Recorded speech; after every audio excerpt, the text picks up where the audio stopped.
سلام و درود بر دوستان عزیز. خیلی خوش آمدید به کانال سینن سنس. امروز آمدیم که یکی از بحث برانگیزترین فیلمایی که امروزه منتشر شده، یعنی فیلم سینمایی دتریسام رو بررسی و نقد کنیم. قبل از همه چی کانال رو ساب کنید، لایک و کامنت بذارید و حتما حمایت کنید کانال رو، چون ویدیوهای بیشتری تو راهه. بریم سراغ نقد و بررسی فیلم سینمایی دتریسام یا همون رابطه سه نفره. این فیلم دوباره نشون میده که چرا خیال پردازی جنسی رابطه سه نفره بهتره فقط در حد فانتزی باقی بمونه. و واقعا باید همینطور باشه. چرا این نفر با راجع به تیریسام فکر و خیال کنه و فانتزی بسازه یا حتی فراتر بره؟ خیلی عجیب میشه. بگذاریم.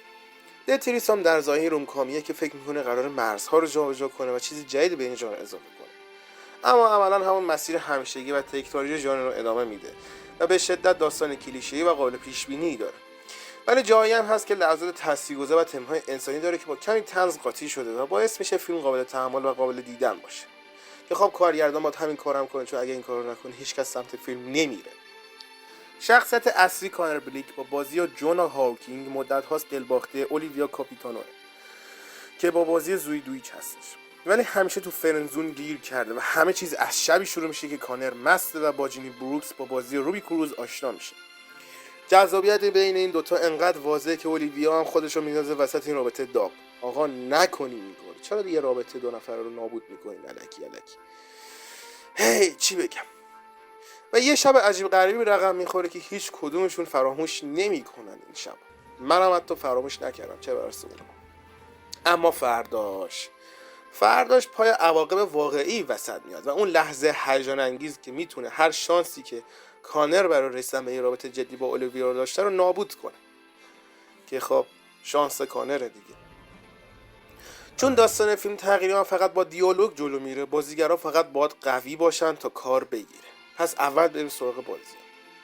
متاسفانه تنها کسی که واقعا حضور داره و فیلم رو زنده نگه میداره زوی دویچه و تمام زورش رو میزنه تا فیلم رو به دوش خودش بکشه، چون بازیگر حرفه‌ای و منعطفی.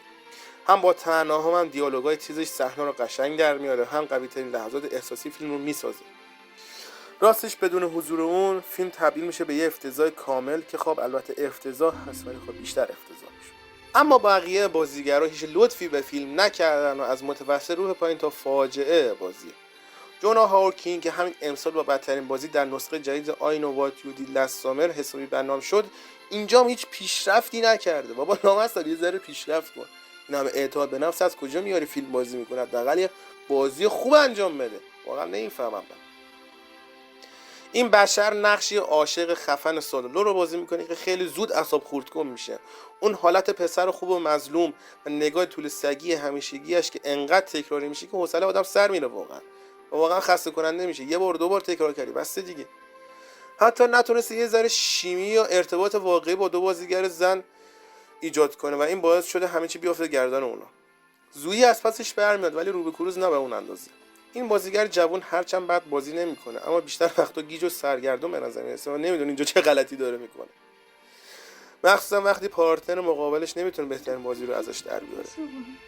اما درباره کمدی فیلم، این دقیقاً از اون حالت هست که جوکا روی کاغذ خنده دارن ولی وقتی بازیگران میگن زورکی و مصنوعی در میاد. البته بخشی از این مشکل برمیگرده به بازی ضعیف بازیگرا، ولی واقعیت اینه که دیالوگا خودشون هم زیادی پرحرف و طولانی‌ان و این باعث میشه لحظه‌ها طبیعی به نظر نرسن. هارتیگن با آوردن کاراکتر مخصوص خنده‌سازی که جوبوکی یانگ وایت نقششو بازی میکنه بیشتر به طبیعی بودن لطمه میزنه.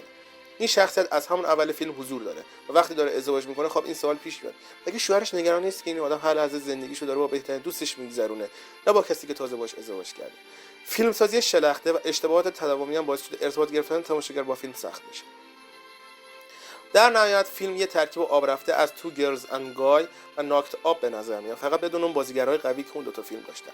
درست مثل واقعیت. تریسام واقعا ارزش این همه دردسر و سردرد رو نداره. آره یه جایی ممکنه خوش بگذرونی ولی آخرش حسرت میخوری میگی همین بود، یه چیزی کم بود. و آره خلاصه این بود از نقد ما از فیلم عجیب و غریب و نسبتاً مزخرف تریسام. امیدوارم که دوستش داشته باشید و لایک و کامنت یادتون نره و حتما کانال رو ساب کنید. مراقب خودتون باشید تا ویدیوی بعدی. خدا نگهدار.